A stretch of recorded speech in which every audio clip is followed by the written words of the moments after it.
अस्सलाम वालेकुम वरहमतुल्लाहि वबरकातुहू। आप सुन रहे हैं ये वाक़या horror stories Israel YouTube channel पे।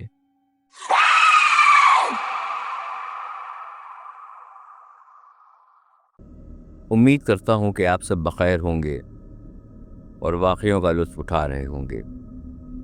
आज का वाक़या हमें भेजा है सुहेला इकबाल ने, जो मिर्ज़ापुर की रहने वाली हैं। आज से लगभग 10 साल पहले का वाक़या है। सुहेला के घरवाले उसके लिए रिश्ता ढूंढ रहे थे, क्योंकि उसका ग्रेजुएशन का आखिरी साल पूरा हो चुका था। बहुत से रिश्ते देखने के बाद उसके घरवालों को एक रिश्ता पसंद आया। वो लड़का मलेशिया की एक फर्म में काम करता था। काफ़ी अच्छी आमदनी थी, ख़ानदान भी बहुत अच्छा था। जिसने ये रिश्ता बताया था, उन्होंने काफ़ी तारीफ़ की थी और कहा था कि यहाँ शादी करने पर आपकी बेटी बहुत खुश रहेगी। सुहेला के घरवाले ये सब बातें सुनकर काफ़ी मुतमईन हो जाते हैं। बातचीत रखने के लिए घर में छोटी सी तकरीब रखी जाती है, जिसमें सुहेला के रिश्तेदार और लड़के वालों की तरफ से रिश्तेदार बुलाए जाते हैं। छोटी मोटी रस्में भी होती हैं। लड़के की माँ सुहेला को अंगूठी पहनाती है और 1 महीने बाद निकाह की तारीख मुकर्रर कर दी जाती है। सुहेला ने लड़के की तस्वीर देखी थी और उसको भी लड़का पसंद था। बातचीत के दौरान लड़के की वालिदा बताती है कि वलीमे के बाद मोहसिन सुहेला को अपने साथ मलेशिया ले जाएगा, तो आप लोग इसकी तैयारियां उसी के हिसाब से करिएगा। लड़के की वालिदा कहती हैं, हमें दहेज में कुछ नहीं चाहिए है और बारात में भी हम लोग ज़्यादा लोग नहीं लाएंगे और वलीमे का फंक्शन हम लोग धूमधाम से करेंगे। हम लोग चाहते हैं आप लोगों को ज़्यादा एहतमाम ना करना पड़े। सुहेला के घर वालों को इस बात से कोई एतराज़ नहीं होता। हालांकि वो चाहते थे कि बारात थोड़ी धूमधाम से आए, लेकिन खैर वो लोग खामोश हो जाते हैं और सोचते हैं कि रिश्ता अच्छा है, हम लोग अपनी तरफ से कोई दखल ना करें तो ही बेहतर होगा। खैर घर में शादी की तैयारियां शुरू हो जाती हैं। इसी बीच सुहेला की होने वाली सास अचानक से उसके घर आती हैं और सुहेला की वालिदा से कहती हैं कि मोहसिन की छुट्टियां कैंसिल कर दी गई हैं, इसलिए उसको जल्द से जल्द मलेशिया पहुंचकर अपनी ड्यूटी वापस ज्वाइन करनी पड़ेगी और अगर वो ऐसा नहीं करेगा तो इसकी नौकरी ख़तरे में पड़ सकती है।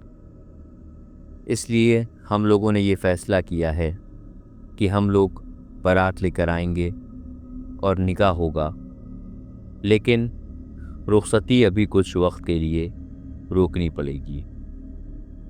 वो कहती हैं, उम्मीद है कि आप लोग हमारी परेशानी को समझेंगी। सिर्फ 2 दिन बारात आने में रह गए थे, इसलिए मोहसिन के घर वालों की बात मानने के अलावा कोई चारा नहीं बचा था। खैर तयशुदा दिन मोहसिन और सुहेला का निकाह हो जाता है और मोहसिन के घर वालों के कहे मुताबिक सब कुछ थोड़ी सादगी से होता है।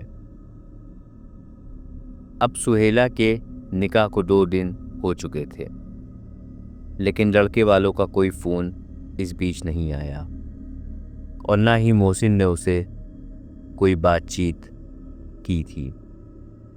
सुहेला की वालिदा उसकी सास को फ़ोन करती हैं, उसकी सास फ़ोन नहीं उठाती।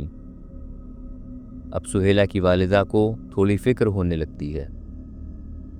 फिर रात को खाने के वक्त उसकी सास का फ़ोन आता है और वो फ़ोन ना उठा पाने के लिए माज़रत करती हैं और कहती हैं, दरअसल आज रात मोहसिन की फ़्लाइट थी, तो मैं इन्हीं सब तैयारियों में थोड़ा मसरूफ़ थी और आप लोग बिल्कुल परेशान ना हो। मोहसिन वहाँ जाकर मुझे जब फ़ोन करेगा और खैरियत मालूम हो जाएगी तो हम लोग उसी हिसाब से रुखसती की डेट भी फिक्स कर लेंगे। इसी बातचीत के बाद उसके ससुराल से कोई फ़ोन नहीं आता और इसी तरह कई दिन और बीत जाते हैं। सुहेला की वालिदा को फ़िक्र तो बहुत थी, लेकिन वो सोचती थी कि कहीं बार बार फ़ोन करने से वो लोग बुरा ना मान जाएं। सुहेला की वालिदा उससे कहती हैं कि तुम ऐसा क्यों नहीं करती कि तुम मोहसिन को फ़ोन मिलाकर बात करो। सुहेला कहती है कि मेरे पास उनका मलेशिया का नंबर नहीं है, बस इंडिया का नंबर है जिससे व्हाट्सएप पर मैसेज ही कर सकते हैं। उसकी वालिदा कहती हैं कि तुम उसको मैसेज ही कर दो, कुछ तो खैर खबर पता चल ही जाएगी। वो उसे व्हाट्सएप के ज़रिए कांटेक्ट करती है, फिर भी उसकी उससे ज़्यादा बातचीत नहीं हो पाती, बस नाप तोल कर ही मैसेज करता है। सुहेला जब उससे शिकायत करती है कि आपका कोई कांटेक्ट नंबर भी नहीं है जिससे हमारी बातचीत हो सके, तो वो ये कहकर टाल देता है कि मुझे ऑफिस के बहुत काम रहते हैं, मेरे पास वक्त नहीं होता, इसलिए फ़िलहाल मैसेज से ही काम चलाना पड़ेगा। और इसी तरह धीरे धीरे 1 महीना और भी गुजर जाता है। मोहसिन खुद से कभी भी सुहेला से राब्ता करने की कोशिश नहीं करता था और ना ही उसके घर से कोई फ़ोन आता। अब रिश्तेदारों ने भी रुखसती के बारे में पूछना शुरू कर दिया था। सुहेला की वालिदा का सब्र भी अब ख़त्म हो चुका था। वो सुहेला के वालिद से इस बारे में बात करती हैं और दोनों सुहेला के ससुराल पहुंच जाते हैं। वहां पहुंचकर वो लोग कहते हैं कि अब शादी को बहुत टाइम हो गया है, अब रुखसती हो जानी चाहिए। हमारे रिश्तेदार भी अब पूछने लगे हैं। मोहसिन की वालिदा कहती हैं, मैं जल्द से जल्द आपको बताती हूँ, आप लोग परेशान ना हो। 2 से 3 दिन बाद मोहसिन की वालिदा सुहेल को फ़ोन करके कहती हैं कि तुम्हारा मलेशिया का टिकट हो गया है, तुम जाने की तैयारी करो। 2 दिन के बाद तुम्हारी फ़्लाइट है। और सुहेला 2 दिन बाद मलेशिया पहुंच जाती है। एयरपोर्ट पर उसका शौहर बहुत अच्छे से उसका इस्तकबाल करता है। सुहेला भी काफ़ी मुतमईन हो जाती है। वो घर आकर साथ खाना खाते हैं। उसके बाद उसका शौहर कहता है, अब तुम आराम करो, मुझे ऑफिस जाना है। और घर का काम करने के लिए मुलाजिमा आती है और काम करके चली जाती है, तो तुम्हें घर के काम की कोई फिक्र करने की ज़रूरत नहीं है। सुहेला की आंख लग जाती है और जब उसकी आंख खुलती है तो वो देखती है कि रात के 1:30 बज रहे हैं, लेकिन मोहसिन अभी तक नहीं आया था। उससे राब्ता करने के लिए उसके पास मलेशिया का सिम नहीं था।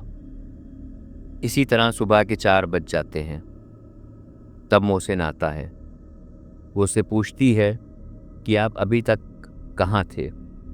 वो कहता है, मैं ऑफिस के काम में बिजी था, और अपने बेडरूम का लॉक खोलता है तो सुहेला उसके पीछे पीछे आने लगती है। तो वो कहता है कि ये मेरा बेडरूम है, तुम्हारा रूम सामने है, तुम जाओ वहाँ सो जाओ और मुझे भी सोने दो। सुहेला को ये सब कुछ अजीब सा लगता है, लेकिन वो उस वक्त कुछ नहीं बोलती, क्योंकि उसे लगता है कि मोहसिन अभी थका हुआ आया है, अभी कुछ कहना ठीक नहीं होगा। वो सोने चली जाती है। सुबह सुहेला की आंख देर से खुलती है। मोहसिन तब तक जा चुका था। ये सिलसिला कई दिनों तक ऐसे ही चलता है। अब सुहेला को मामलात कुछ ठीक नहीं लग रहे थे।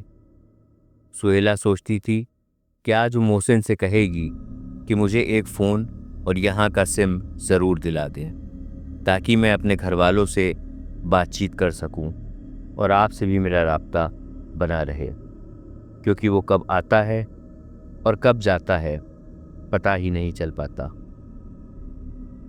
मोहसिन एक दिन मामूल के खिलाफ ऑफिस से जल्दी आ जाता है और सुहेला को न सिर्फ शॉपिंग मॉल लेके जाता है बल्कि नया फ़ोन और सिम भी दिला देता है।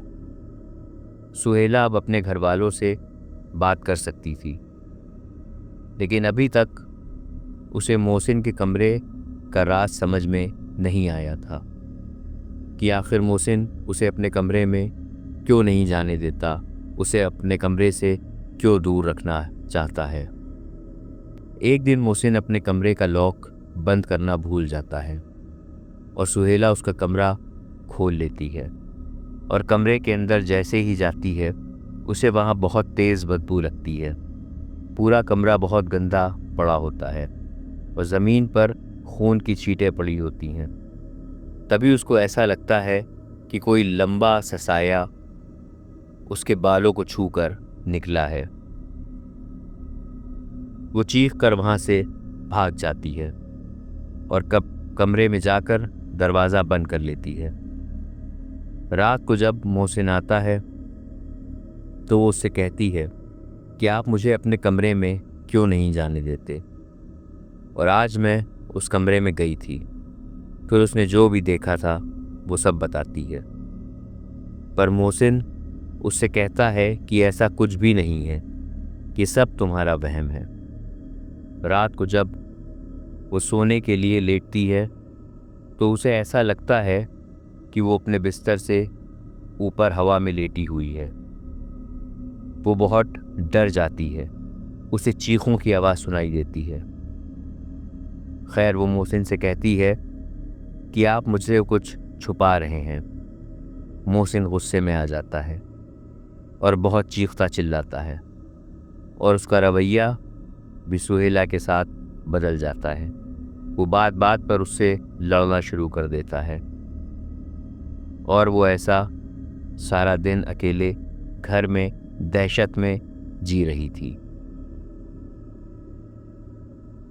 वो अपने अब्बा को बार बार फ़ोन पर यही कहती थी कि मुझे यहाँ से ले जाइए, मुझे यहाँ डर लगता है। रात को मोहसिन के आने पर सुहेला कहती है कि आप मेरे सामने ही कमरा खोलिए और अंदर चलिए। वो चिल्लाता है और कहता है कि तुम सच जानना चाहती हो तो सुनो, मेरी शादी एक जिनजादी के साथ हुई है। वो इस कमरे में मेरे साथ रहती है और हमारे 2 बच्चे भी हैं। सुहेला के पैरों तले मानो ज़मीन ही खिसक जाती है और वो बेहोश हो जाती है। उसकी आंख जब खुलती है तो वो बिस्तर पर लेटी होती है और उसे बच्चों के रोने की आवाज़ें सुनाई देना शुरू हो जाती हैं। उसको चीखों की आवाज़ें आती हैं। उसको ऐसा लगता है कि वो पागल हो जाएगी। वो अगले दिन मोहसिन से कहती है कि मुझे मेरे घर भेज दीजिए। उस वक्त तो वो कुछ नहीं कहता, लेकिन जब वो मोहसिन से कहती है कि अगर आपने मुझे नहीं भिजवाया तो मैं अपने अब्बा को यहाँ बुला लूँगी। खैर करीब 1 हफ्ते के बाद मोहसिन उसका टिकट कराता है और उसे एयरपोर्ट पहुँचा देता है और वो इंडिया वापस आ जाती है। घर आकर उसको सुकून तो मिल जाता है, लेकिन मलेशिया में अपने साथ गुजरा हुआ हाल वो जब भी किसी को बताना चाहती है तो उसे ऐसा लगता है जैसे उसके मुंह पर ताला लग गया है। काफ़ी दुआ और दवा की जाती है, तब जाकर हालात कुछ बेहतर होते हैं, लेकिन ये वाक़या सुहेला आज तक भूल नहीं पाई है। यहाँ आने पर मोहसिन या उसके घर वाले उन लोगों से कोई राब्ता नहीं करते और ना ही वो लोग उनसे कोई राब्ता करना चाहते थे। मेरे दोस्तों, आप लोगों ने सुना होगा कि अक्सर जिन्नात किसी हसीन मर्द पर या जिन्नात किसी हसीन औरत पर फिदा हो जाते हैं। जी हाँ, ये हकीकत है। और ये शादी भी करते हैं। और ये भी हकीकत है कि इनसे इनकी औलादें भी होती हैं। ये है तो दुनिया के दस्तूर के खिलाफ, लेकिन ये कड़वा और डरावना सच है। उम्मीद करते हैं कि ये वाकया आपको पसंद आया होगा। अगले वाकये का इंतज़ार करिए। अपना ख्याल रखिए, दुआओं में याद रखिए। जल्द ही मुलाकात होगी नए वाकये के साथ। अस्सलामु अलैकुम वरहमतुल्लाहि वबरकातुहू।